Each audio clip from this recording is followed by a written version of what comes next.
Welcome to This Week in Guns, a podcast that covers the commentary on the latest firearms industry news, information, and buzz. Brought to you by the Firearms Radio Network. I'm your host, Jake Challand, and you make this show possible. That's right, you simply click through our Amazon affiliate link. The next time you're shopping online, a small portion of your sale goes to supporting pro-gun shows like This Week in Guns. Just getting through the intro wins me. Winded, yeah. Great panel this week. Leaving me on the line to dry. John Patton, The Gun Collective. Hey, John. And you're muted. Yeah, so good. Yeah. Hi. How are you, Jake? Editor, take note at timestamp number. Josh Cast, Four Guys Guns. Hey, Josh, how you doing? Hey, Jake. Pleasure to be here. Thanks for having me. Worst intro ever. Nate Murr, writer and product developer and inventor of the B5 Grip Stop. Hey, Nate.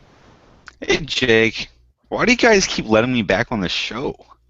I thought, like, seriously, by now, like, you guys would learn your lesson. No, it's going to be back. It's good to see everybody. Well, yeah, I mean, the king of the hate mail is probably Peter Palma, so we'll have you back a little more. Maybe am I runner-up at the very least? Maybe runner-up? No. Yeah, no, that'd be one of these other two gentlemen. What? So, no. Come John, on. I'd put money on John. I've never offended anyone. It is actually, I think, John. I think I've only had one, and John has had like 3 hate mails. one that you know of. Oh! Listen, Oh! Patriot I Patch can't correct what isn't talked about. So makes this show possible, so you can check out. We got 9 new patches in stock, including the new I'm Your Huckleberry patch. The second pre-order batch of those are in, and Bullet Bill patch, the diversity T-shirts, tons of T-shirts. We got a long sleeve shirt on there as well, all in stock. So check it out, patriotpatch.co. And if you sign up for our email list at Patriot Patch Company, you can win a chance to win a patch a month for a year. That's right. I just drew a name of the winner for this month was Aaron, so he's going to be getting a free patch from Patriot Patch every month. Patriotpatch.co. Top stories this before you week. go nuts, Jake, I'd like to make a comment on that. So you guys, listen, if you're not, whether you're a patch guy or not a patch guy, I make patches. Four Guys Guns makes patches, and the Bullet Bill is, I mean, these are like, they're making me a little jealous. The quality is really good. They're very thick and dense PVC. The color's solid. The stitching's beautiful. Seriously, I mean, it's hard nowadays to really kind of say, oh, where do I get that patch from? But look at Patriot Patch Company. They're gonna, they got good designs, good quality. I'm impressed, for whatever that's worth. I appreciate it. Thank you. So, top stories this week. A little bit of a somber note. We're coming off of the Paris terrorist attack here that occurred the day after we recorded last week. So, you were probably glued to the news instead of listening to this show last week, actually. So we're going to cover this. This is going to probably take up most of the main topic here, but there was a lot to cover. Initial reports came in that 18 were dead, then 60 were dead, then 129 were dead. I think that may be close to the final number there, with hundreds wounded when ISIS struck the heart of France, and multiple attacks, multiple locations, and then there's been a nationwide manhunt. They closed the borders in France and been hunting these terrorists down. And there's also been a lot of reports coming in that these terrorists are Syrian refugees, came in under the guise of being a refugee from Syria. And so now there's a lot of people around the world, and America specifically, up in arms about taking in Syrian refugees. We'll get into all that a little bit later, but let's first cover, I guess, the terrorist attack. Let me go with Nate first here. What were your initial thoughts when you started seeing this come over the news? This is the second attack on France this year. You know, you had earlier this year you had the attack on was it Charlie Hebdo, the comic. So for me, it wasn't terribly surprising. I think a lot of people have been waiting for a terrorist attack like this to happen, but in a different format, a different way. Like I think as Americans, we expect like another 9/11 type event to happen, where there's airplanes hijacked and mass casualty in the thousands. But like from my understanding of participating in the war on terror, this is a more likely scenario. This is a more likely attack to be conducted by terrorists. So for me, as far as a coordinated, a well thought out, well planned attack, it wasn't a surprise. But that didn't change the fact that it was heart wrenching to watch develop on TV in real time, live television. The French and a lot of other European countries they've invited Arab immigrants with open arms for the last decade or so. England, I think, who's also been victim of terror attacks of the same origin the last couple of years. I think they're going to see events like this as well in the future. And as much as I hate to say it, I think we're going to see stuff like this here in America someday too.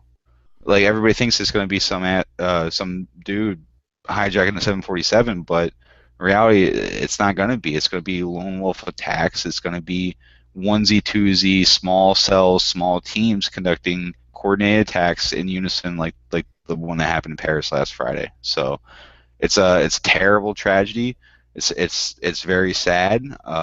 It's very, very hard to prevent because of the size of the cell, but it's also one of those things where we have all these people coming into Europe and throughout Europe, like virtually forcing their way across boundary lines, across national boundaries, and saying, you're taking us, you don't have a choice in it. And then we have everybody in the United Nations, you have America saying, well, I guess we got to do our part. We're going to take on these refugees as well. We're going to do our part.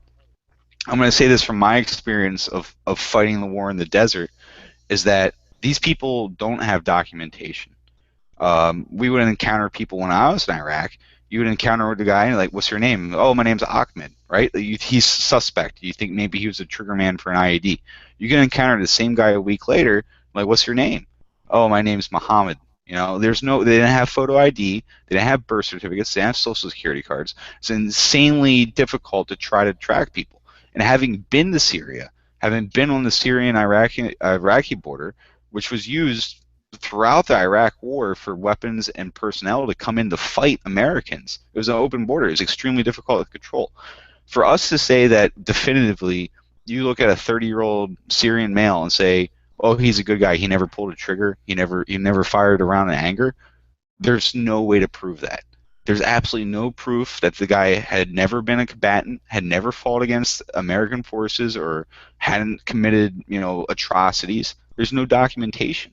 There's no documents to say that this is who the person really is, who it is. So for me, I look at we're going to get to it in the follow-up stories, but, I'm all for helping innocent people. But the thing is, what's innocent anymore? There's women strapping on suicide vests. So it's like, well, we'll take the women and children, but not the military-age males. That doesn't mean anything. I've seen 14-year-old boys pick up AK-47s, and I've seen women strap on suicide vests. So it's a scary time, and there's a lot of really strong feelings going on both sides of the issue. But it's a tough one right now. It's a scary time to be a human being. Well, and we can get into some of this a little bit later, but you'd mentioned there's no way to vet these people and stuff, and there's been over 30 governors that have pledged saying that they will not accept Syrian refugees, and then just today we had breaking news that the House of Representatives have passed a bill, with a veto-proof bill, basically banning refugees because it would task the FBI and other agencies to completely, without a shadow of a doubt, pretty much vet these people coming in. Like you were saying, they can't even pretty much do a background check on these people. I didn't realize that happened today, Jake. That's really interesting because there was so much talk on social media about, this governor and that governor, and they're not allowed to do that. The states don't have that right. And now the federal government said, we can't vet these people. I saw an interview with, I believe it was a representative from New York, arguing with somebody on like MSNBC. He was arguing with the host, and he's like, listen, we can't, and this is New York. He's like, we can't vet these people. There are no records to vet them against. The records don't exist, so how could we vet them? And she's like, no, they're being vetted. He's like, listen, I'm talking to the people that are doing it. We can't. Well, here's I think that's really interesting that it's kind of taking that turn, and people are comparing it to, when the Japanese were put in internment camps, and we were, blanketing statements across the world about who was good and who was bad, and I mean, there's good logic on both sides of the fence, and that's the most challenging thing. And John, that's the thing is like you need to be able to validate the process that you are using to validate these people. Like, what are the procedures, right? Here's look. Let's put this in perspective. If you are a member of the Armed Forces of America, right? You're a Marine, a soldier, a sailor, an airman, and you want to get the most basic of security clearances, right? Just so you can be in the same office as sensitive documents, you have to get a security clearance, right? That security clearance for a U.S. citizen, for like John Smith, all American, hometown boy, grew up in Smallville, USA. That process still takes months and months. If you want to get a top secret clearance, right, to be vetted as an American serviceman for a top secret clearance can take months or years even, right? So the thing is, like, for somebody that lives in America, is an American citizen, has sworn allegiance to America, and is fighting in America's armed forces, to vet them to be able to see sensitive documents. I'm talking about like troop movements and seemingly arbitrary things. It takes forever, and it's a very complicated, expensive process to be able to validate that that guy is allowed to get a security clearance. So I look at how difficult it is for people with Social Security cards and military IDs to get, cleared by government officials. How do you do that for somebody that has no photo ID, that has no birth certificate, has no human record? There's no history. Like, oh, this guy went from here. Like, these people didn't even have passports. They never had even something as simple as a passport. So, like, for me, like, it's like to be able to say, like, this tragic war in Syria, the rise of ISIS. There's so many variables on the table right now that to rush these refugees. And like I said, there are innocent people. There are innocent people that do need help, but we need to verify that we're helping the right people and that we're not facilitating bringing ISIS agents into our own country. And the Europeans are in the same exact boat. This is the cost of them failing at that. It costs human life in France last week. So, being part of the European Union, they've been pushing this open borders policy in Europe, where people can just move around freely, and that's proving with this refugee crisis and now with this terrorist crisis, proving to be a pretty bad idea. It was only a few months ago, with that mass exodus out of Syria and people forcing their way across different European borders, that this exact issue was brought up. People said, how do we know we're letting the right people in?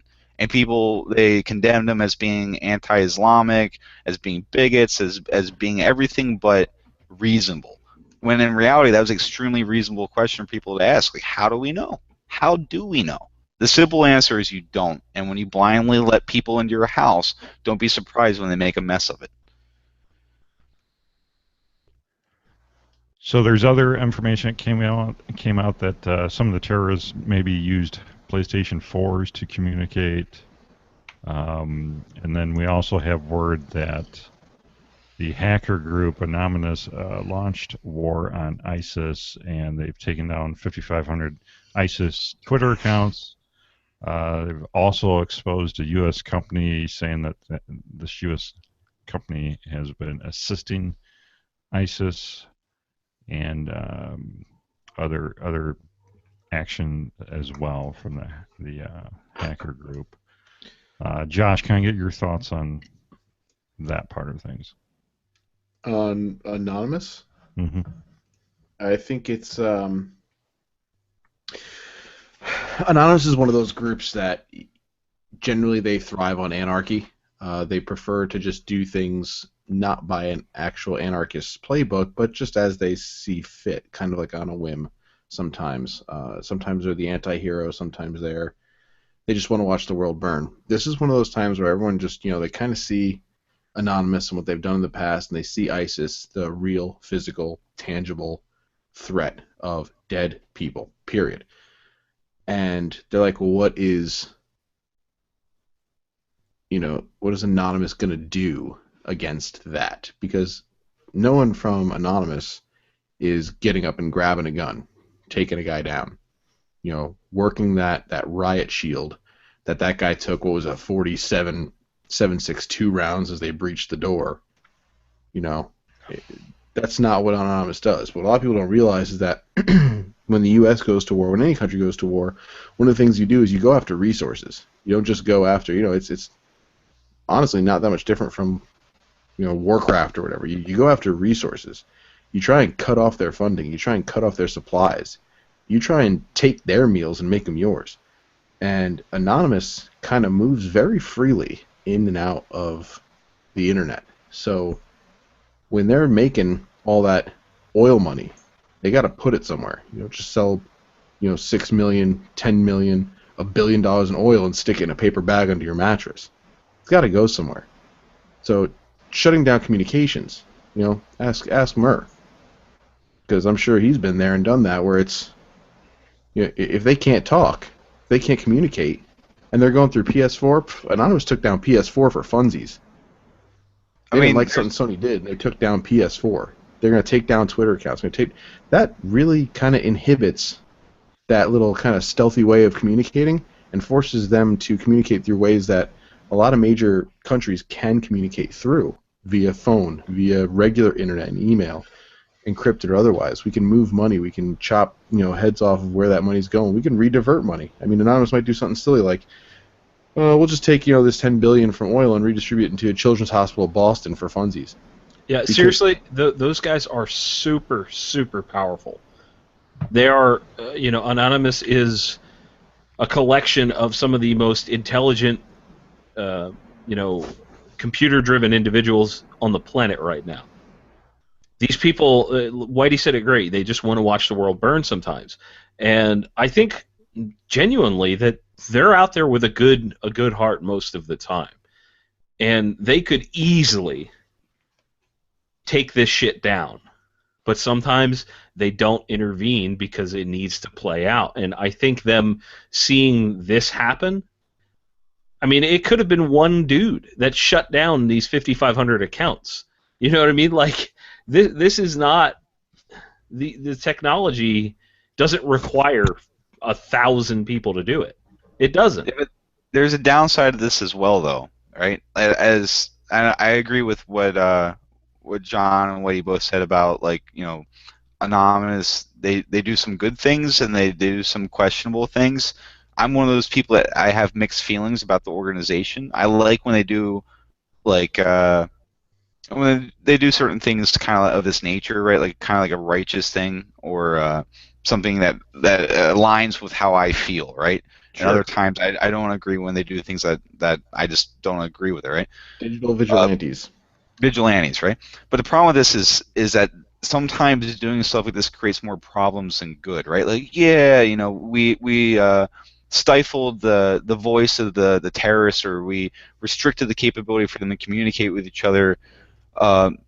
Maybe, just maybe, some of the accounts that were taken down, the people that were using them didn't realize they're being monitored by American agencies, right? We have a very comprehensive cyber warfare capability in our federal government and our military, right? So there might have been intelligence analysts looking at those messages, letting them use this as an open means of communication because they thought it was secure, and now that information just disappeared, right? So here's the thing: it's like it could have been a really good thing, or in the end, it could have been a really bad thing, because now the information that needed to be collected, processed, and turned into actionable mission. Like, hey, like, for all we know, they're just 2 days away from getting the last piece of the puzzle, so they could send Delta Force in to go whack a bunch more ISIS guys. But now that information has been taken away because the account was deleted. I'm saying it's a double-edged sword. It might have been a really good thing. It might have been a really bad thing. It's not my place to say. But that was the first thing I thought when I saw that, an anonymous Annie Mouse and anonymous, right, got involved. So it is what it is. Now look at it like this. You look at how many different forms of social media. You have Facebook, you have Twitter, you have Instagram, you have message boards, you have things like PS4 where you can send messages back and forth to different game consoles, right? You look at the sheer amount of data being sent and received at any given second, and you say, hey, CIA, go find the needle in the haystack, right?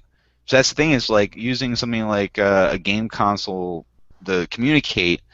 When you don't have encryption, when you don't have the ability to communicate in secret, burying it in that data is the second best way. And I'm not giving any information away here, because anybody that thinks that I am, it's like it's being monitored.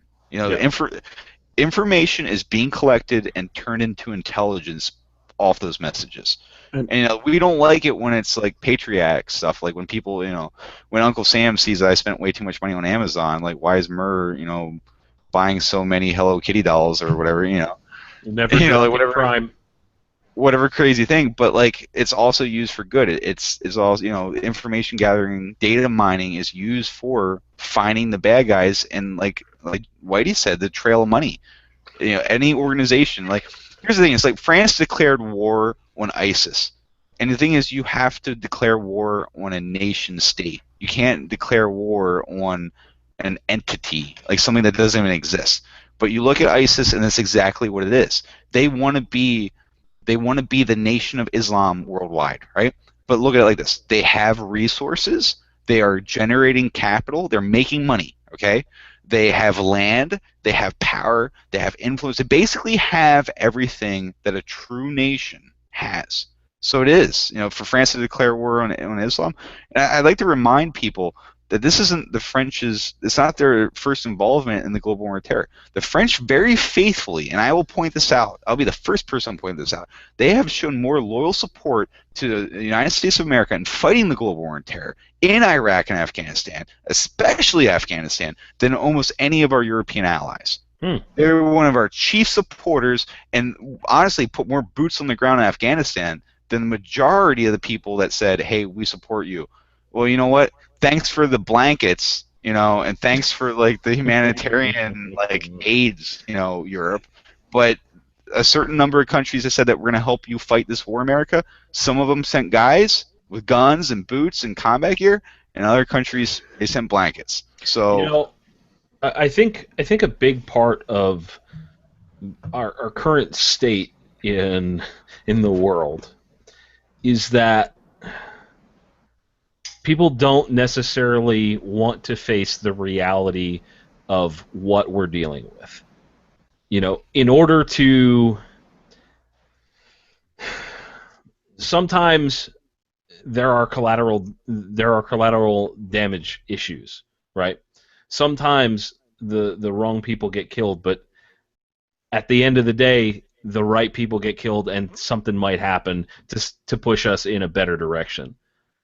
I think that, I've much like any American, it's like, all right, why don't we just nuke the Middle East or something? Why don't we just put a stop to this? Because it's incessant, and then you go to a giant conglomerate of morons like Europe, and you just get people. Oh no, they're nice people. No, you flatten them, kill every son of a bitch out there that has an ISIS flag on them. Every single one of them. Wait, didn't Madonna say we can fight them with love? Yeah, that's nice and all, but bullets work a lot better. The thing is, there's only two approaches to this, and this is the thing. This is a global war. This is World War III, and whether or not people want to realize It's just that or happening not, very slowly. it's a very gradual thing, right? But the thing is, our enemies, the bad guys, ISIS, these extremists from the Middle East, right? Which is predominantly where these people are coming from and who they are, right? It doesn't mean that there's not people like that in America. That's not to say that there's not British citizens and French citizens that Sure, they're everywhere. Yeah, they're everywhere, right? The people get recruited in the most bizarre places, right? The thing is, it's a global war. If you are a Westerner, it doesn't matter what your race, color, creed, you are an infidel. You are the enemy. And that's what they want to strike out. We are all in this together.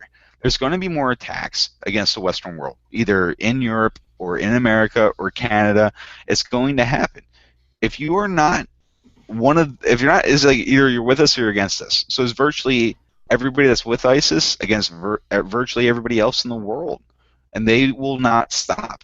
They will not stop until we cripple their capability to fight, which, sadly enough, I will be the first one to say it. It's going to take a massive amount of killing. It's going to take more. It's going to make Iraq and Afghanistan look like nothing. It's near extinction level, wiping a group of people off the face of the earth, right? Which we have a word for that, and it's called genocide. So I'm not necessarily positive that's the best thing for us to do. Like, believe me, like there's a time in my life when I was suffering in the desert that I'm like, hey, anytime we want to kick off Operation Glass Parking Lot and turn this place into a glowing radiation field for the next 50 years is fine with me. They're not really contributing a whole lot to humanity and civilization, right? But the alternative, the other way of looking at this, is that we westernize them. And how do we do that? We got to be able to appeal to their hearts and minds. We have to, like, honestly build movie theaters and strip malls and turn them into fat, lazy Americans. Make them care more about going to see the latest movie than picking up an AK-47 and killing innocent people.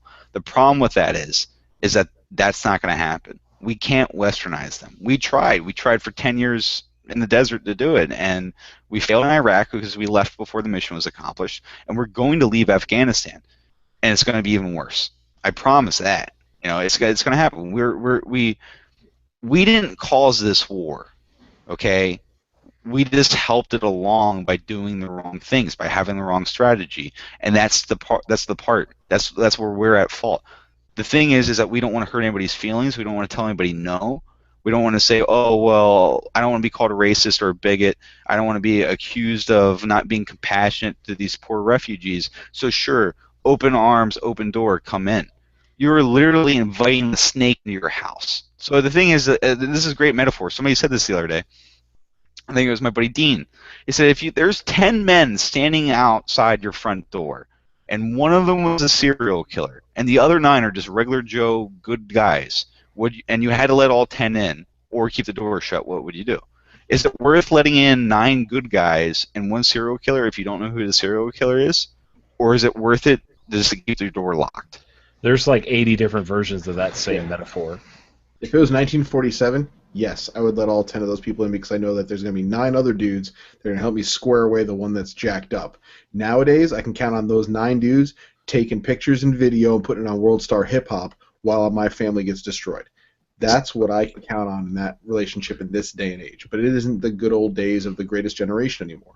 So the thing is, and I agree with you 100% way. So like the thing is, like, the only thing necessary for evil to prevail is for good men to do nothing, right? Everybody's very familiar with that quote. Everybody's heard that quote.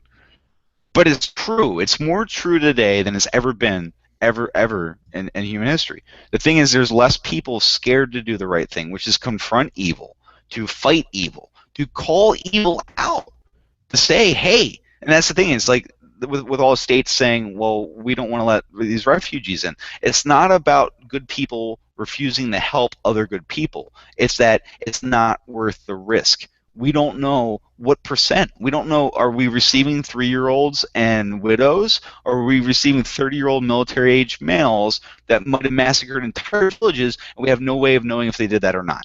Have you guys seen the images floating around? And this was back when the refugees were going into like Greece and all this kind of stuff. They're popping up again, where it's a side by side of a dude in civilian clothing, and then what appears to be that same dude either in military garb, or I saw one dude holding the head of somebody.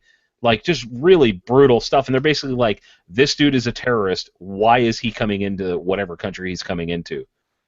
Why is he allowed? And I think that sort of stuff is really interesting because, one, I don't, I'm not an expert. I don't have facial recognition software to know that that's exactly the same dude. But that kind of stuff is really, really scary.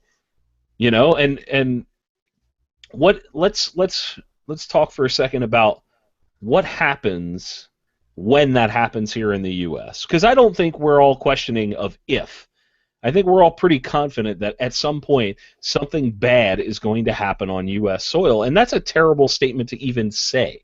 Like, I feel horrible saying that, but I'm pretty confident something bad is going to happen here. What happens then? The thing is, John, it's a law of averages, right? So you look at how many millions of people live in the United States versus how many federal agents are dedicated to countering terrorism, to detecting attacks before it occurs. You look at the size of the military, right? Well, even if they are detected, what if we don't do anything about it? I mean, there are people that say that we knew and had ideas about 9/11 before it happened. I don't know if that's true or not, but let's say we have these warnings and we don't heed them. What then? It's tough, man. We are in a really, really tough spot in world history. The thing is, our resolve on this, and that's why I keep saying it, because that's exactly what it is. It's a global war on terror. It's the global war on terror. That's exactly what it is. It's a worldwide issue. It's a worldwide problem. It's a threat to all of Western modern civilization, right? It's a threat to mankind. Let's be honest. It's not just Western. I mean, this kind of stuff. Unfortunately, we never hear about it, but this kind of stuff happens all the time in less developed countries. Like we hear about this, from time to time in Africa. These terrorist attacks on schools and churches and all this kind of stuff. I mean, it's horrible. And now it's spreading to areas that people like to think are safe, and I think that's an interesting thing. What's up, Jake? No, I didn't mean to cut you off. Go ahead. I think that we as a collective society of human beings on the planet Earth, we like to pretend and trick ourselves into feeling good and feeling safe, and a lot of the current status here in the U.S. with gun regulations and all that kind of stuff is all about how people feel. Well, guess what? You're no longer safe, and you need to be aware of that, and you need to be ready to handle it, right? The thing is, safe is a relative term. That's a very good point. For example, like overseas, you can task an 18-year-old boy with a machine gun, an infantryman, right? Like, hey kid, guess what? Tonight we're going to go into the city where the bad guys live, and you're going to go into the house where the bad guy lives, where the bad guy has his friends, and they all have automatic weapons, rocket launchers, or grenades. And you're going to go in there, and you're either going to kill or capture the bad guys. And you know what the kid said? The kid says, well, I got 40 of my brothers surrounding me with machine guns, and we are all a lot better shots than those guys, so you know what? I feel relatively safe. Let's go do this. Let's go bring the fight to the bad guy. That, in comparison to, like, hey, let's go see a concert. There's going to be metal detectors, and I'm not going to be allowed to legally carry a firearm because I can't be trusted to go into a concert hall with my concealed handgun, even in the state that I'm allowed to carry in. But, the facility says I can't have my handgun, and then somebody sneaks in with a suicide vest, or somebody comes in with an automatic weapon that they purchased on the black market in Belgium, which was the case with the Paris attacks, and now I have been stripped my capability of protecting myself. You know what? Given those two scenarios, I might actually feel safer doing a raid on an enemy combatant's house where I know they have machine guns than sitting in a concert hall trying to enjoy a show, because I'm told that I can't be responsible for my own safety. So safety, that's what we want. We trick ourselves. Like that idea, that concept, it's denial. Denial is a buy now, pay later scheme. Like, it'll never happen here it'll never happen to me. That sort of thing doesn't happen to people. Like we rationalize it to ourselves. We make excuses so that we can live comfortably instead of doing the hard thing. The hard thing is getting involved by, first off, our rights as citizens, being involved with our congressmen, our senators, making prudent decisions when it comes to who we get elected. People that are going to literally, their job is to protect us. Their job is to make good decisions and to speak on the behalf of the people. And we don't do that. We can't be troubled to go vote. We can't be troubled to involve ourselves on the most basic level of involvement in politics. Then there's another point to be made that, well, ammo's expensive, so I can't really afford to shoot. So I only shoot my gun once a year. Or people that it's inconvenient for me to carry my gun, even though I'm in a state that allows it. Like, people make excuses for themselves, and they lie to themselves on so many levels. And unfortunately, that's what creates a victim-rich environment for these bad guys to walk into and capitalize on. That relativity is literally going to be the polarizing factor, and I really don't want to see it come to the point where people start understanding that feelings don't matter. Period. If you have to decide right now in the comfort of your own home or your car, wherever you're listening from, that if I say I don't want all the Syrians here, am I a racist? Versus if you have to make that decision when there is a guy with a bomb strapped to himself in the vicinity of you and your children. At what point are you no longer a racist and you're into survival? That's what it boils down to, and I really don't want to see this country come to making that decision on the fly. But it's the feelings. I mean, what was it, MSLSD or whatever again, a couple weeks ago, somebody got into the debate of saying you're a hard worker is racism against black people. It's like, or Mexicans. Like, it was like, are you kidding me? Like, what words are allowed other than yes and thank you? Yeah, it was some discussion, and the host was a black lady, and she's like that's we should be careful about saying hard worker, and it was completely unrelated, and she said, oh, we should be careful about saying hard worker because that's talking about slaves. Yeah, she has a picture. Yeah, she has a picture of slaves picking cotton in the cotton fields blown up on her wall to remind her. No, you are just self-hating and don't want to let racism go. The problem with this is that all it takes is one idiot to turn a word into an issue and a problem, and seemingly overnight, because of social media and how fast information travels, it turns into a buzzword. It turns into a hashtag. Movement. Yep. It turns into a hashtag. It turns into a movement. So, like, it's like, remember that ridiculous thing where, like, they even got celebrities involved where they were trying to abolish the word bossy because bossy was allegedly degrading the women. That it was like a word that was used to degrade and hold back women. And the thing is, like, the word bossy. You say the word bossy, I don't think of women. I think of somebody that's telling me what to do and probably micromanaging me, right? But the idea that that's the word we want to abolish. If we can ban a word from the English language, we're going to ban the word bossy, and people backed that. People got behind it and supported it. That's so ridiculous to spend time and money and resources to ban a word. So I think I know we're just circling the drain with these topics, just anger, but what's really interesting, and I'll bring it back into the France thing, and so people do things many times because they are self-fulfilling, not because they actually want like, for instance, when people donate to the what is the charity at Christmas time? What's that? I don't remember. Salvation Army or there you go, Salvation. So when guys out there ringing the bell, so any charity, when guys out there ringing the bell, they don't put $1 in so that it actually helps some people. No, obviously some people actually do care, but most people put that $1 in there so that they feel good about their decision to do that. It's not anything more than that, and people refuse to admit that to themselves. We as humans are blind to that. Hold on, I'm going somewhere with this. So the same can be said. We saw a massive amount of people on social media with specifically Facebook with French flags over their profile pictures, right? And I happened to say I took a funny meme and I put it on my Facebook page. It was Ralph Wiggum from The Simpsons, and he had it over his face, and he's like, "I'm helping."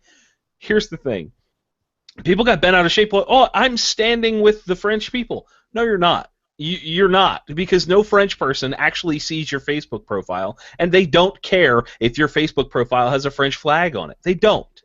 The reality of that type of situation is that it is self-fulfilling. And human beings, we refuse to admit things like that. And it's very interesting to me. Just you telling this story is self-fulfilling. I'm 100% in agreement.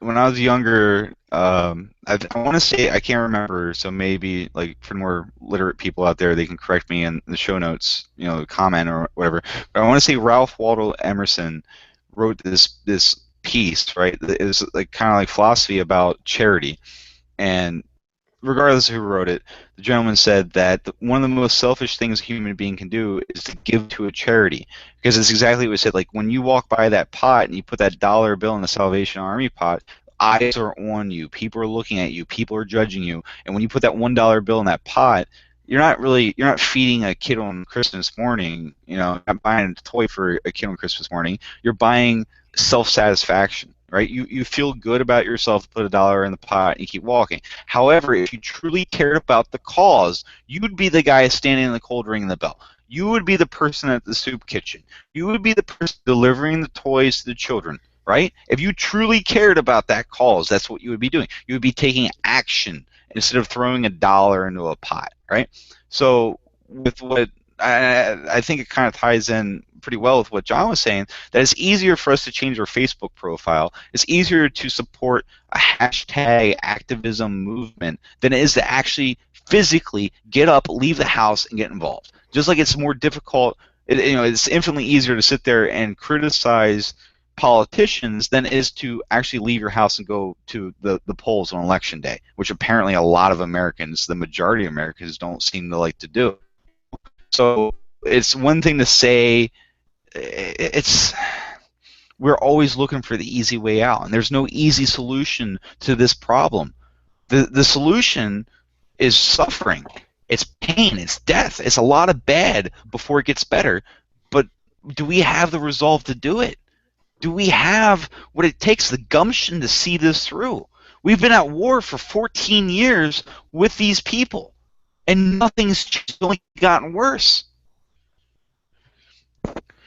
Right, and you're right. It takes a lot for the country as a whole to act. Moments like Pearl Harbor or 9/11. Yeah, but the difference between Pearl Harbor and 9/11 is that after Pearl Harbor, the majority of American males went to war. And my grandmother collected brass and scrap metal to be made into shells on the weekend. Everybody felt the effects of World War II. If you were at home and you weren't fighting, there was coffee rations, gasoline rations. They didn't make automobiles for commercial sales from 1941 to 1945. You knew there was a war going on. And every day you heard about somebody you grew up with or somebody you knew getting killed in the Pacific or getting killed in Europe. The difference is that combat survivability has gone up. There would have been infinitely more Americans killed in the war in Iraq and Afghanistan if your average E3, your average lance corporal or private, now knows how to start an IV, how to put a tourniquet, how to use a compression bandage. Our life expectancy on the battlefield's gone up. There'd be a lot more dead Americans. This was a savage war. It was a terrible war. It still is. But the thing is, at home, nobody's watching what's going on in Afghanistan in the news. Nobody's paying attention to Syria in the news. We're watching what the Kardashians are doing.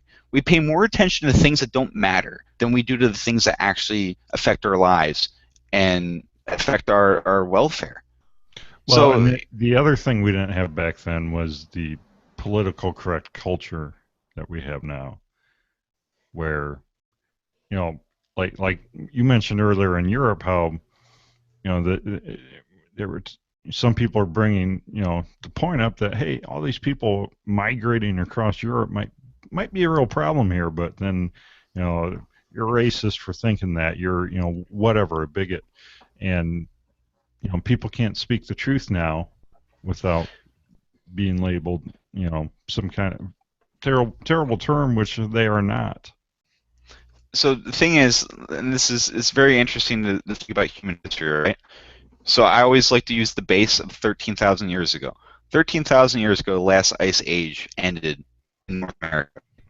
So 13,000 years ago, people were living in small communities, acting as a team to go hunt woolly mammoths, to go gather food, to build structures to live in, to gather firewood to survive winters, right? People were living in small communities in the hundreds at the biggest, not cities of millions, right? There's a sense of community, and that was basically the way human beings have always existed, right? And when you go to these third world countries where these people are being produced, where they're coming from, they come from very similar small tribal villages, small, where everybody's involved and everybody believes the same thing, and there's not a whole lot of outside influence, and there's not a whole lot of education. There's intelligence, but there's no education, right? So when one dude walks in your village and he says, I'm a holy man, I speak the word of Allah, and it's Allah's will for you to go and come with me and for me to put you in the right hand so you can do Allah's will.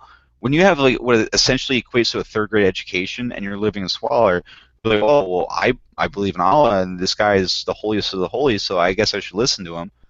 They go and they do it. And then you say, all right, so, hey, Ahmed, you're going to put the suicide vest on, and this is what you're going to go do, but don't worry about it. Even though you're going to die, you know you're going to die. There's going to be 72 virgins waiting for you in the afterlife. Your family will receive financial gain from your death. We're going to take care of your family. We're going to make sure that everything's good when you leave this earth. Like, you're going to be a martyr. You're going to be a hero. That's a really easy sell to a lot of people growing up in these countries. A lot of people that have already grown up in suffrage, right? I'm not being sympathetic to them. I'm just saying that there's an unending supply of bad guys waiting for ISIS to recruit them, right? And I used to think about this when I was over there, that for every bad guy I kill, he's got an 8-year-old son waiting for him back there in the mud hut. And by killing his father, I just created another terrorist in exchange, right? So what happens? I wait around for that kid to grow up. A couple years later, I smoke check that kid too when he's old enough to hold an AK-47. Like that's what happens. That's the outcome. Because how do we break that cycle? The only way we can break that cycle is to wipe that entire group of people off the face of the earth, which is genocide and is absolute evil as what they're trying to do, or we westernize them. Because I have no other option. I have no other idea to present to end this. But I tell you, if our grandchildren, 50 years from now, we're still fighting this war, it means we're on the losing side. It means we're not going to win it.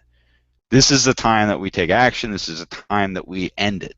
And with France, and look at France. France is already doing airstrikes in Syria. They're completely in it. They have come back into the fold with a vengeance. And I hope that they retain that strong alliance with us. I hope they stay in this fight because we're going to need their help. And I hope England comes back into it. I hope Germany and France and all of the EU recognizes that this is a danger. And if they don't fight with us, there's no winning it. We do it now, or our great-grandchildren still fight it. Half measures, politically correct. We don't want to hurt any feelings. We don't want to step on any toes. That's not how you win wars. You win wars through attrition and by destroying the resources, by cutting the head off the snakes. And that's what we wanted to do. We wanted to do that for 14 years. You ask any military guy, you ask anybody that was in a combat unit in Iraq or Afghanistan, and I promise you, they will have a very similar view of what I just said. So let me bring us back to the U.S. We've talked a lot about France and the Middle East and what can be done on the war on terror. So what about here? There's headlines in the news right now. 8 Syrians caught at the Texas border. 6 with fake passport captured in Honduras. And more caught in Costa Rica. Syrian community leader ISIS already in the USA. So how do we prepare ourselves, our loved ones, people we know that are not really up to par with our knowledge base on like self-defense and personal safety? I think that's what I was saying before, is that unfortunately we're going to have to make that decision at speed. So, one of the first things personally that I thought is that I'm in and out of different cities a lot with my Amazon business in my vehicle, and I'm thinking, man, I think I want an AR with me all the time, mounted in my truck. Just that's just my personal. That's where my one of the places my mind went was, how do I make that happen? How do I have a battle rifle with me? Are we talking about legality? I mean, No, well, yeah, that's a whole. I'm not even going I think he's into. more talking about moral compass and that sort of stuff. Right, and I mean, I think ahead, Jake Whitey. is. Yeah, I think Jake. I think I got maybe confused by the question because I mean, I think what you're describing and doing is the same thing all of us either have been doing or are already beginning to do, but that doesn't apply to us. Hopefully, if worst case scenario happens, yeah, we are the prepared ones. We are the ones who have stacked more chips in our favor as opposed to, sitting around Thanksgiving convincing half my liberal family that guns are tools and not, the tools of the devil. So it's like, and that's why my answer with we have to make that decision at speed. You can only convince people that are dead set against you in self-preservation, where it's nobler to be a victim than a warrior, so to speak. That they're going to have to come to those terms that I was talking about earlier. At some point, you will understand that feelings don't matter, and violence of action does. Yeah, and you bring up a good point, Whitey. So I guess I'm kind of talking about two things here. I'm talking about like us gun guys and families. How do we better prepare ourselves? That's one direction we can go here. Because I carry a Springfield XDS, single stack with 5 to 7 rounds in Well, it. there's your problem. And now I'm thinking, can I go back to carrying? Can I carry? Because I used to have a full size XDM that had 19 rounds. I'm like, can I carry that? yes, you can.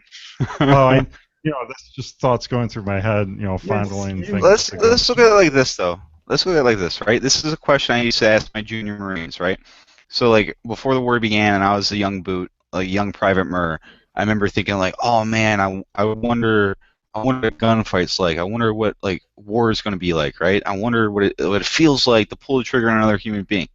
So, years later, I'm going to tell you right now that, hey, when you kill somebody on Call of Duty, what do you feel? You feel nothing, and you just keep going on and playing the game, right? I'm not saying that war is anything like a game. I'm just saying that you didn't go and kick in that dude's house, like kick in the door of his house and try to rape his wife and murder his family, right? You didn't go do that. He came to you. So the thing is, it doesn't matter if you're in a movie theater, in a restaurant, in your own house. When the bad guy comes to you, you didn't ask for it. You didn't invite him there. He's not there to shake hands and ask you how you're doing. He's there to hurt you and victimize you.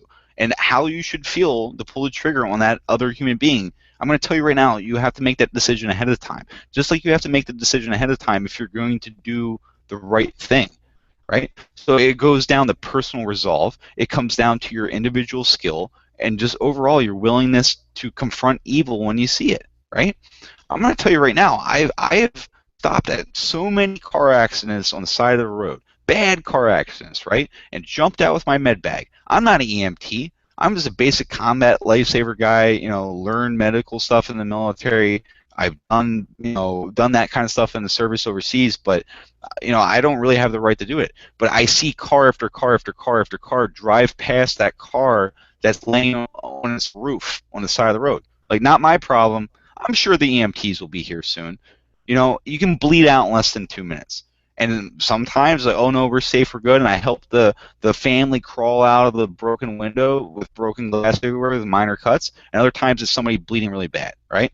But my thing is, if I drive by and I do nothing, I refuse to help. I say it's not my problem, and somebody dies, and I hear about it on the evening news, then I'm as guilty as everybody else that drove by.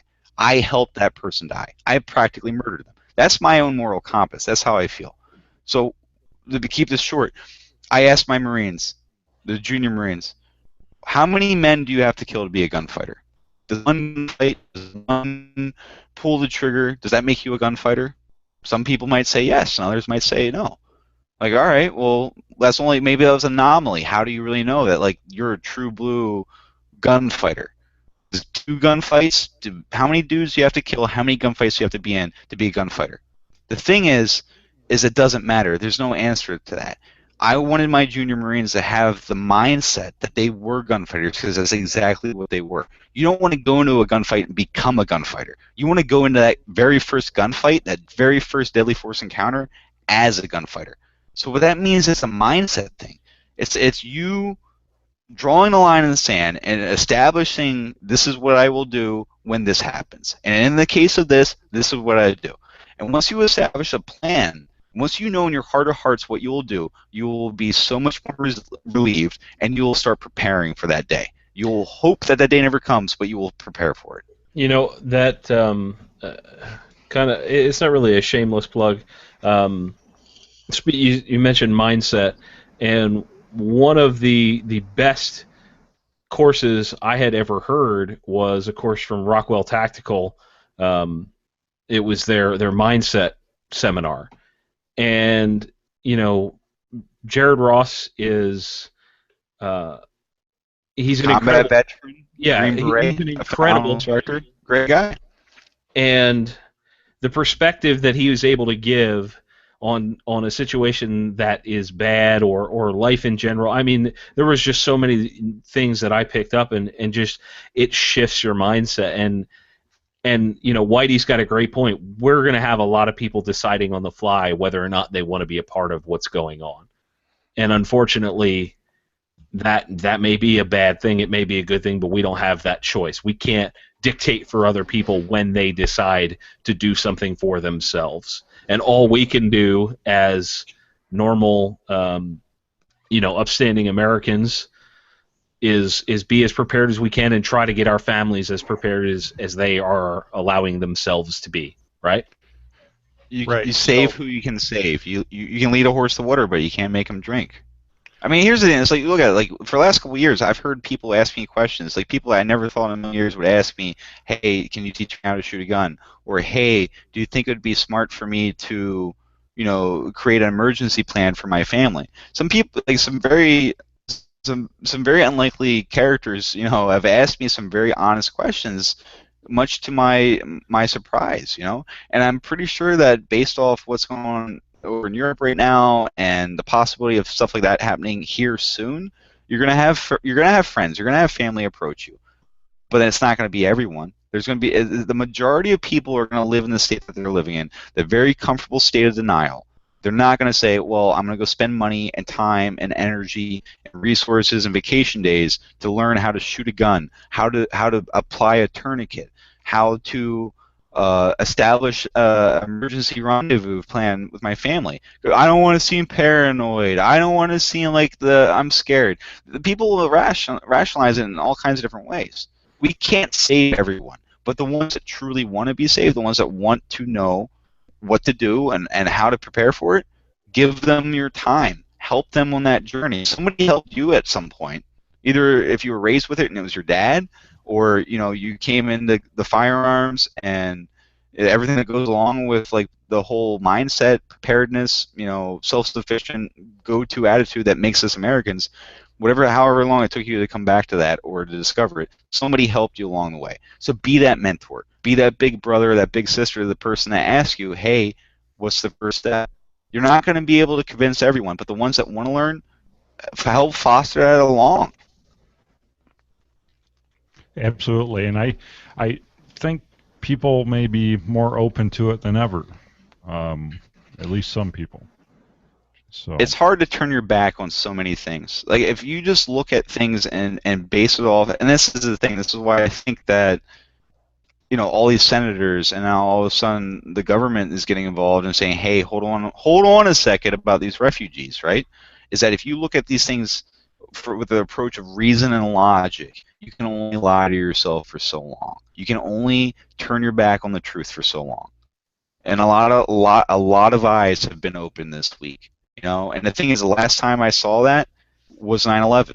You had a whole country scared and confused and worried, and it was the most patriotic I've ever seen in our nation. I've seen more American flags being flown and more people saying, hey, you know what, we need to pull together. The only way that these people are ever going to beat us is to split us apart, to divide us. And it's exactly what we do to ourselves, though. You go on social media, you look at your Facebook page and your Instagram and everything else, and you see people fighting both sides. Like we're making it easy for these people to prey on us because we're already divided. So I'm gonna wrap up the top stories, and we're gonna push some of these non-Paris stories into next week's show since we're already over on time. Do have a little section here called The Blame Game. Salon.com blames Paris attacks on conservatives. Daily News says it's the NRA's fault. And moms demand blaming Paris attacks on gun violence. Well, they have to. And then, I don't know, maybe the best one out of here is the Missouri protesters who have no respect for the dead and create the hashtag #FParis. Yeah, I would say that the moms demand action blaming Paris attacks on gun violence, and then the Missouri protesters being upset and say, like, there's actually the whole thing about saying that everybody being concerned about the Paris attacks is stealing their thunder, essentially, which is completely asinine and ridiculous. They were Those very two upset about stories. it. The world Very has turned upset into about it. PCU, the movie. That's what it boils down to. Oh, come on. That was way more than 100 pounds. Nate Murr can be our Jeremy Piven. Oh, my God, yes. Sanskrit. You majored in a 300-year-old dead language. Latin, best I got. So yeah, you can check the show notes at thisweekinguns.com/143. And some of these I'll push till next week. There's also a section of extra stories, too much to cover, which includes 73 TSA employees that are on the terror watch list. So if we can't vet the TSA, how can we vet the Syrian refugees? Just asking. Literally, like, the lowest level of, like, federal security. The most base. Like, if you have a pulse, you can become a TSA guy, right? Right. It's like the mall cop level. Or It's like the mall cop level. Did they just find out like 76 or 78 TSA agents are actually on the terrorist watch list? Did I glorious. just say that? Did you? I was looking through it. So Check for those the of you, Whitey kind of blinks out every now and again because he's trying to get a head start on the Full Auto News segment. So I apologize. It's you honestly can- like a race to pick stories. Yeah, All right. I heard TSA and I was like, hey, that reminds me. All right, you guys shut up. You can pick your story while I'm plugging Amazon. Amazon contribute to the Firearms Radio Network and This Week in Guns by shopping with our Amazon affiliate link, especially this Christmas season. So check out our website. You can click through the Amazon banner there, or you can bookmark firearmsradio.tv/Amazon. And lots of good stuff on there. I just ordered a AR-15 vehicle locker, just for no reason at all. We were to the Full Auto News segment, stories the real media won't talk about, and other crazy stuff. This is where each of the hosts picks a story to call their own. Who's ready? You are, yeah. Jake. Don't tell me to shut up. I'm not sure if I'm ready to talk. When you told us to shut up, you kind of hurt my feelings. Exactly. And I'm being very How aware dare you. of my feelings. Yeah, it's all about the Jake. feelings here.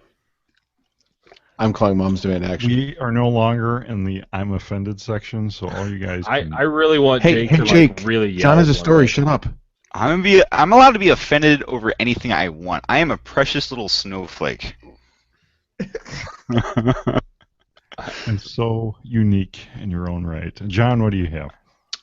So Guns.com has a pretty cool little article called "The Steel Content of Trees in Eastern Europe Varies," and there's a bunch of pictures here, and it's really just a collection of stuff from the World War II era, just where trees have completely grown around whatever it is. There's one with a bayonet, and they X-rayed some of them, and There's like a grenade growing out of or a tree is growing around it, machine guns, helmets.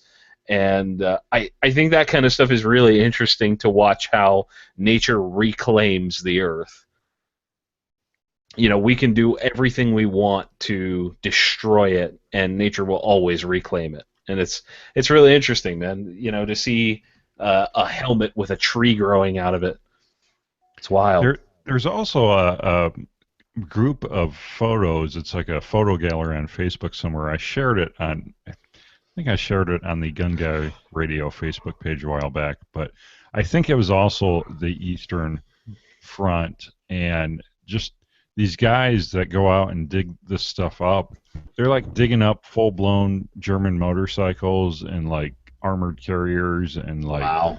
Like piles of guns, piles of grenades, and just all this cool stuff that they find just buried. Hey, I mean, it's so hard to get a gun in Europe these days. I mean, you got to do what you got to do, right? The times we're living in. Go get your shovel.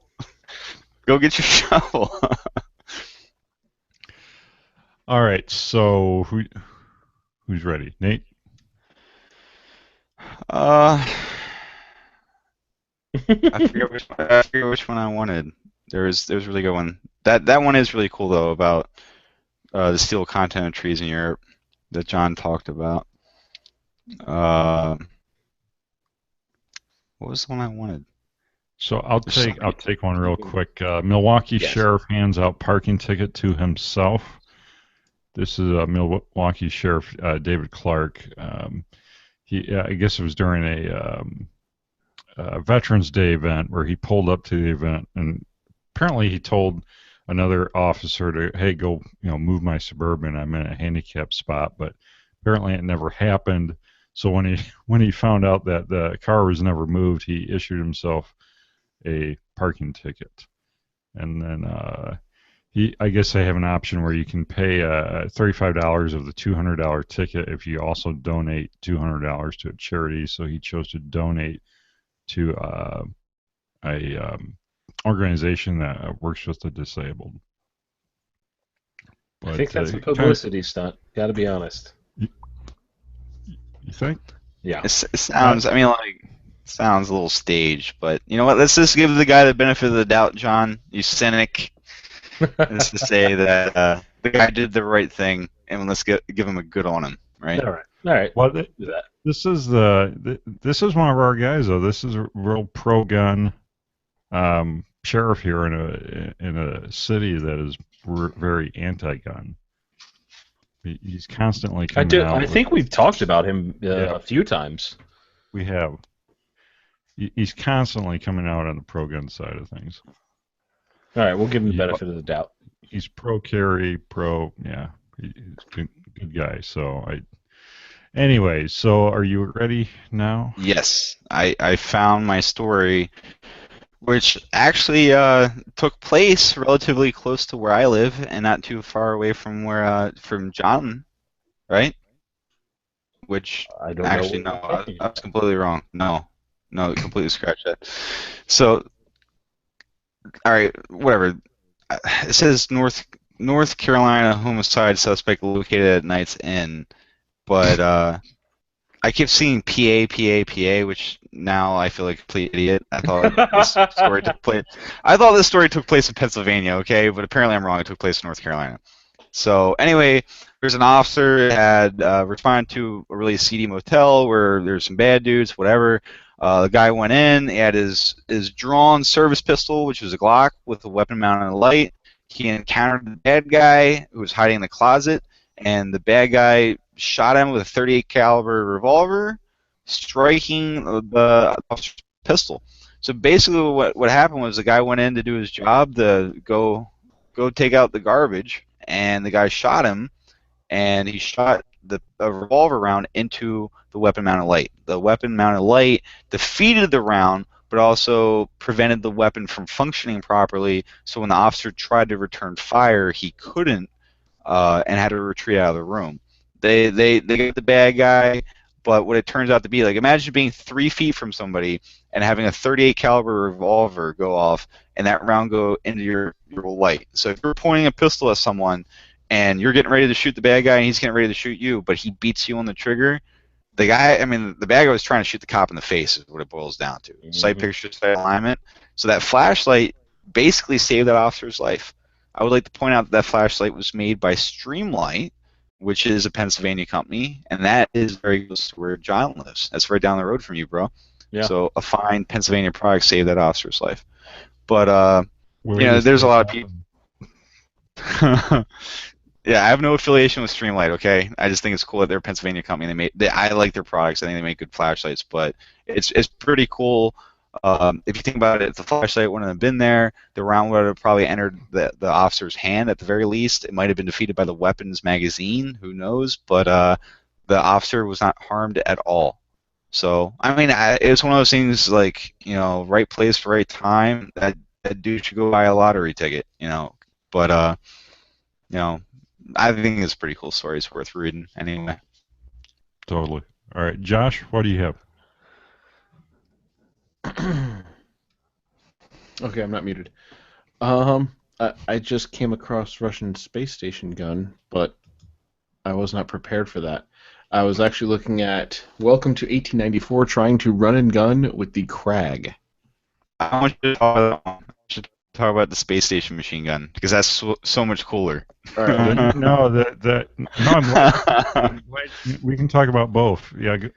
The Craig video was very interesting. Go ahead, Yeah, Josh. I'm not. Yeah, I mean, I'm pretty average when it comes to like World War II and earlier firearm enthusiasm. It's just like the World War II stuff is cool. World War I is like meh, because there's just so much new shiny to look at. But I saw this guy like moving and shooting with this 1892 Norwegian Krag Jorgensen rifle. Otherwise known as a 30-40 Krag. Thank you, John. You're welcome.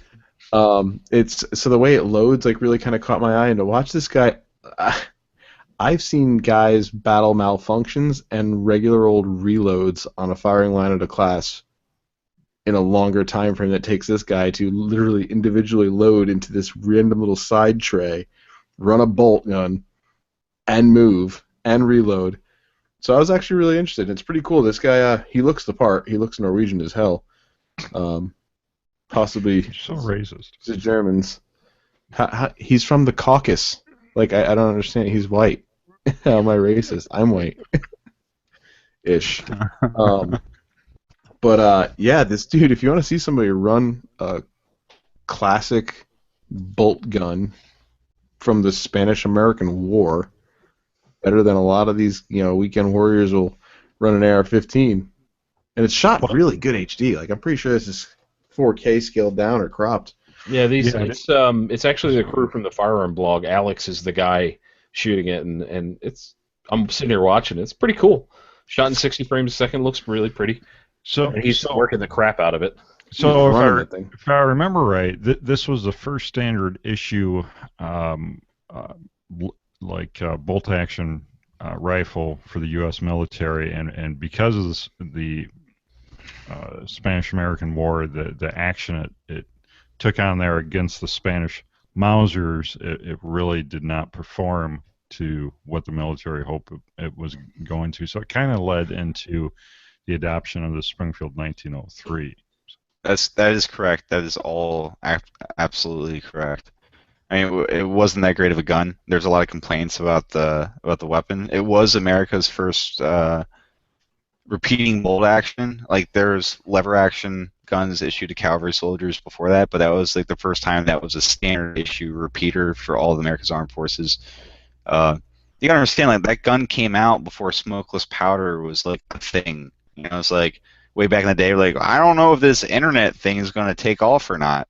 But back then, it's like that's what they were like with smokeless powder, making that switch from black powder to smokeless powder. So a lot of guns made before the 1900, like for example, the Mazda Nagant, that's 1891 that gun was invented, right? When that gun was designed, it was designed for a black powder cartridge. So you look at a lot of these Magnum big bore at 30 cal or larger service rifles from that era, They were all originally designed to use black powder. Smokeless powder changed things, but it definitely led to. I mean, it's a chapter in American small arms development history for sure. I mean, it's cool. It is for me. I think it's really cool to see somebody take a terribly obsolete weapon and gun hard. I mean, it's cool. It's worth checking out for sure. All right, and then Whitey, if you want to go ahead and take the Russian space gun. While we were getting our history lesson, I was brushing up on it. This thing is pretty damn cool. So apparently, it's quote unquote illegal to put nuclear weapons into orbit. So since I'm sure everyone is an upstanding citizen of the world, that probably never happened. But because of that, they had this 23 millimeter machine gun that was mounted to their spy satellites and space stations back in the 70s. And it's cool because we think of guns here like on Earth. We manage recoil, we hunker down, we get a fighting stance, yeah.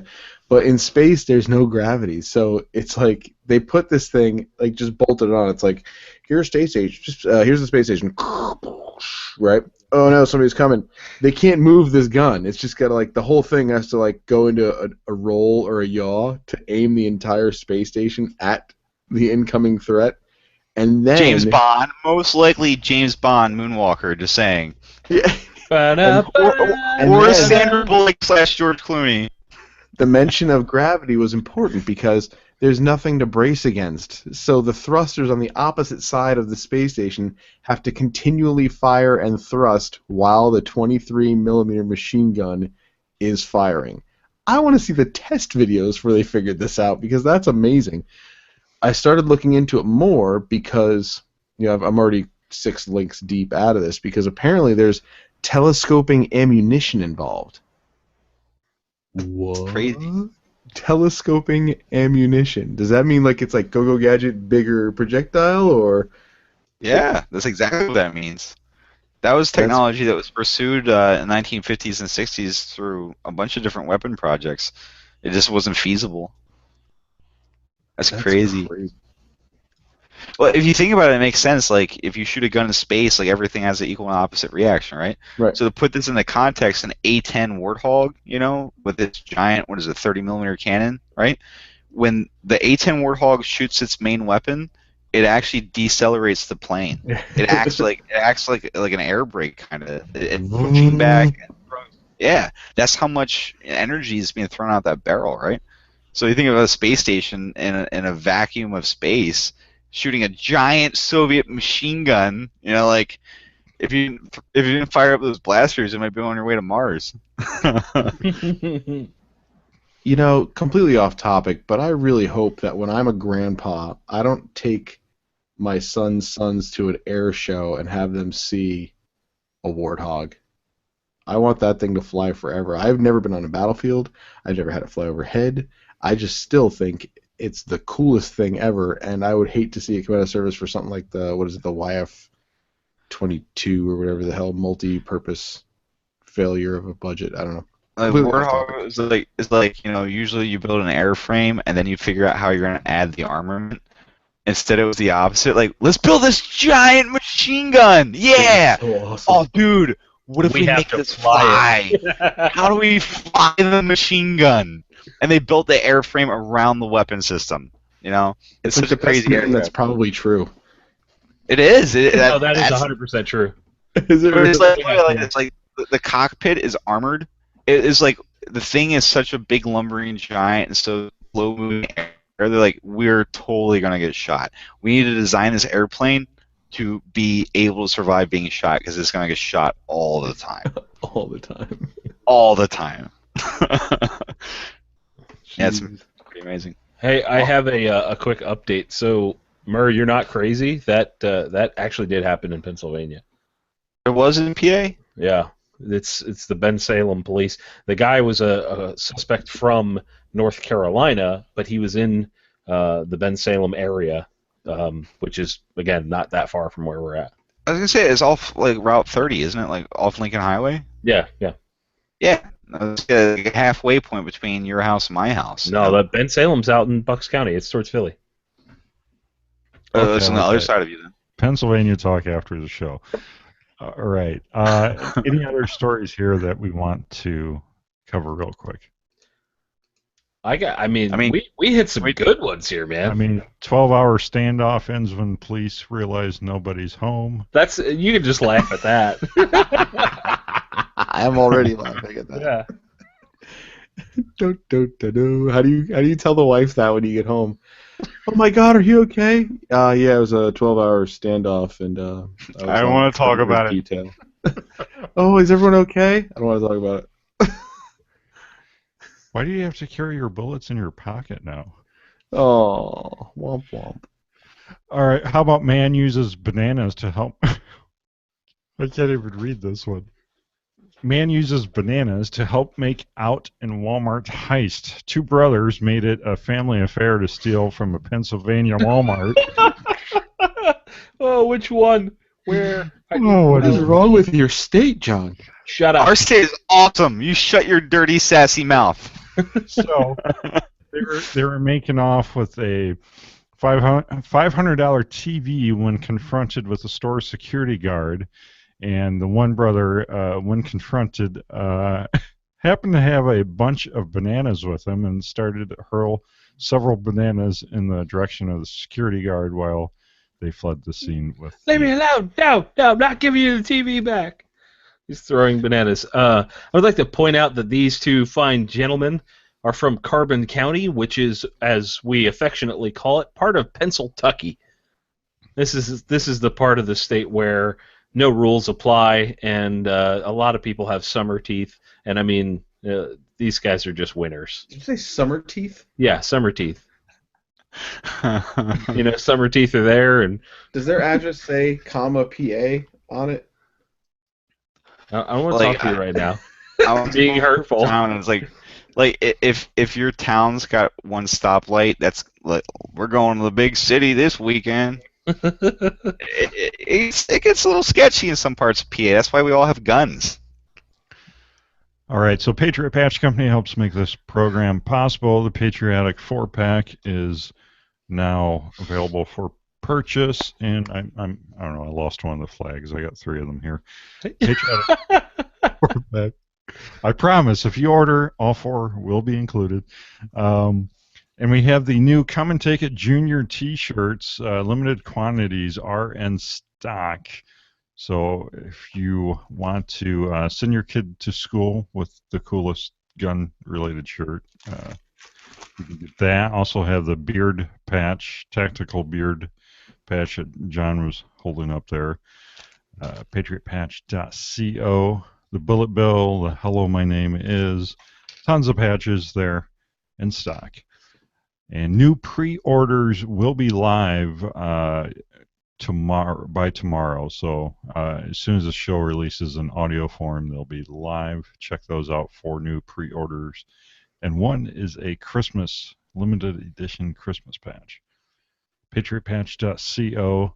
So yeah, this is part of the show. We see what other personalities are up to. So, John, what are you up to with the Gun Collective? Living the dream. Gun Collective is hustling. I've been traveling a lot for other projects with Patent Media, so that's been a really interesting thing. We were just out in California. Whitey and I were out there working on something for the same reason we were in Colorado not that long ago. That's pretty exciting. But the Gun Collective, same stuff. We're hitting the news every week, just trying to grow, and got some new show ideas in the works, and just trying to expand and keep the freight train rolling. You have a tactical underwear sponsor yet? I do not. Are you offering? Is that what's happening? I'm just always exploring new marketplace potential and just. Tactical underwear. Does that have are you selling patch panels on people's butts? It's nothing but patch panels. Just Velcro underwear? Yes. I want to drape my junk in smooth, silky Velcro. Very cool. Where can people connect with you online, John? You can find me all over the interwebs at The Gun Collective. Just punch that into your Google machine and you'll find me. Very cool. Nate, what have you been up to? I have been just traveling and busy as crazy lately. I'm actually talking to you guys from a hotel room, but no, I got a lot of miles behind me in the last couple weeks. I think me and John are kind of tied for who's been on the road the most lately. But I'm looking forward to Thanksgiving. I'm looking forward to this. It's starting to finally slow down for me. I've been working on a bunch of new products for one company in particular. You're gonna see that stuff coming out. You know, Namer Designs and more stuff with the grip stop coming out. Yeah, all kinds of stuff. I've been doing a lot of work with Connect Development Group, which is a company that does a lot of stuff for scars and some really cool optics mounts and accessories for M-Lock.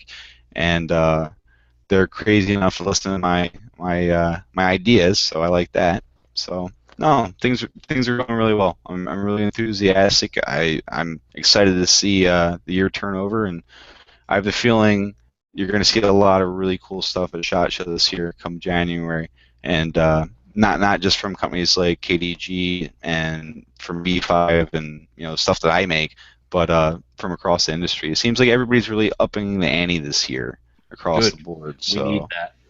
Yeah, but me and John talk about this all the time. Like, I want to see innovation. I want to see people put the envelope. You look at the AR-15. It's a 1954 design that we just keep rehashing over and over and over. So I think I think that's starting to change in the firearms world. And it's not just like the hardware. It's not just the guns themselves and the accessories. It's also mindset. It's an interesting thing. Can't put my finger on it just yet. I can't really put it in words, but it seems like this year has been very different than last year as far as the gun industry, the gun community goes. And I have the feeling that 2016 is going to be a lot different. So I'm excited for it. This is where I insert a Remington joke. But where can people connect with you online, Nate? The easiest way to track me down is just go to Instagram and follow GripStop, all one word, GripStop. You can send me a message there, or see what I'm all about and what I'm up to. So that's what I would recommend. Very cool. Josh, Four Guys Guns, what's up? We have successfully gone through 2 weeks of the biggest giveaway we've ever done. So if you like free stuff, let alone some of the coolest and most expensive free stuff, head on over to fourguysguns.com/giveaway. And basically what we're giving away this coming Tuesday is a brand spanking new, hard to find, can't get your hands on it anywhere, Falcor Defense Blitz. So you can get that either SBR or pistol. Trigicon MRO, Alamo 4-star D-Lock mount for it, some Unicorn Killer magazines courtesy of Leo Armory and Clint Walker, RE Factor targets to practice on, Devious Customs Universal Pistol holder, and a really badass DMO Knives Reaper that's painted to match that kind of tiger stripe type scheme that Falcor has.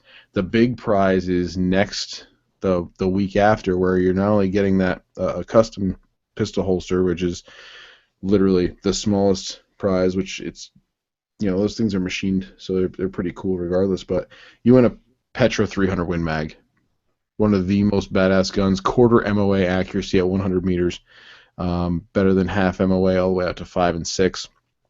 So that alone, I mean, that's a $4,000 or $5,000 rifle that packs a punch, but you're also getting a 5 to 25 US optics glass for it, as well as another Alamo 4-star D-Lock mount, an arm board from RE Factor, so you can get all your range and dope, as well as an ASO bag for travel, because you're going to need it when we fly you out to the US Optics Academy in California, up in high desert, and a range 01 course for sniping, courtesy of US Optics Academy and Tyler Hughes. So Tyler Hughes, that is a phenomenal giveaway, dude. Yeah, that's freaking awesome. So the Petra The Petra's like it's like an AR-15 that shoots 300 Win mag, right? It It's shoots semi-automatic. softer than their 308. That's insane. That's a That's nice not guy. a- I've seen pictures of it. I've shot it. But- You can do it one hand. You can do one shoulder, and you can basically knock the crap out of anything, and it doesn't kick like your traditional 300 Win mag rifle. On top of all that, we are doing a lot more on the marketing and back end side, I think, than Four Guys Guns ever done before, which is one of the main reasons why reviews have been a lot slower. I've been kind of avoiding telling people that for a long time, but we got bills too. But I do have another review coming out, hopefully Monday. I got to try and edit it up. We're working on a big project for the SHOT Show party that we're throwing that hopefully Nate will be not so important he can't attend, but I think he had a good time last year, so I think Nate will be there again. I'll pencil it in my schedule book. Listen, it's that thing I was telling you about that we've been working on for 2.5 years. You get one just for coming, so. All right, I'll be there. I'll be the first one there. You can find us and follow us around at Four Guys Guns on just about every social media platform. So whether you're an Instagram guy, a Twitter guy, a Facebook guy, at Four Guys Guns, all one word, and you can see kind of what we're doing that's causing us to not put out the reviews at the speed we used to. But a couple cool things and some first-handers. I'm not supposed to show that, actually, so I can't put that up. But next week alone, we'll have some pretty cool stuff to show, and we'll get some videos going. So thanks for... Now I have to blur Josh out of this entire episode. Just have it go to like that test video screen, boop, and then... All right, that about wraps us up. You can leave your feedback by commenting on the bottom of this YouTube video or at thisweekinguns.com/143. Don't forget you can listen on iTunes or any other podcatcher app on any smartphone. Leave us that iTunes review. And don't forget you can can contribute to the Firearms Radio Network and This Week in Guns with our Amazon affiliate link. Well, that's about a wrap. Thank you, John. Hey, thank you, Jake. Thank you, Josh. Thank you, Jake. Pleasure to be here. Thanks for having me. And thank you, Nate. Always a pleasure. Thanks for having me on. And that's a wrap. We'll see you next week.